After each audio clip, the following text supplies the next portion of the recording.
Samantala, tinitiyak ng Department of Public Works and Highways na matatapos ang lahat ng ongoing repairs sa Maharlika Highway bilang bahagi ng paghahanda sa nalalapit na Semana Santa.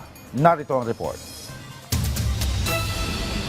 Ibinahagi ni DPWH Secretary Vince Dizon ang plano ng kaagawaran para sa Holy Week 2026, partikular sa Maharlika Highway na pangunahing dinaraanan ng mga biyahero tuwing Semana Santa. Kabilang sa mga hakbang, ang agarang pag-aalis ng mga obstruction at pagtitiyak na matatapos ang lahat ng ongoing repairs sa Maharlika Highway bago sumapit ang Holy Week. Giit ni Secretary Dizon, dapat maging maayos at ligtas ang biyahe ng mga motorista sa naturang highway sa panahon ng inaasahang pagdagsa ng mga biyahero. Pagdating ng Holy Week, pag nagsimula na magbiyahe mga kababayan natin, clear yan. Through and through na both ways ang traffic sa Maharlika Highway.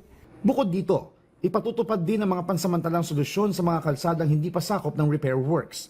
Kabilang dito, ang pag-aasfalto sa mga lubak upang pansamantalang maging maayos at ligtas na madaraanan ng mga motorista. Pagkatapos ng Holy Week, sisimulan naman ang pangmatagalang rehabilitasyon ng Maharlika Highway. There are three major innovations na gagawin natin.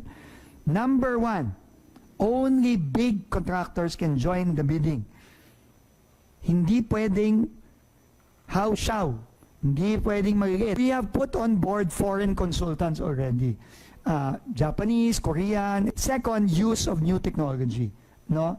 Na hindi ginagamit ngayon. Ipinakita rin ni Secretary Dizon ang target na resulta ng major road network kapag tuluyan nang natapos ang overhaul. Inanunsyo rin ng kalihim na lalagdaan niya ang bagong department order na magtatakda na ang appointments at promotions ng mga opisyal ng DPWH ay magiging performance-based at hindi na nakabatay sa political referrals. Isasagawa rin ang pagsusuri sa kanilang performance taon-taon. Josh Garcia para sa Pambansang TV sa Bagong Pilipinas.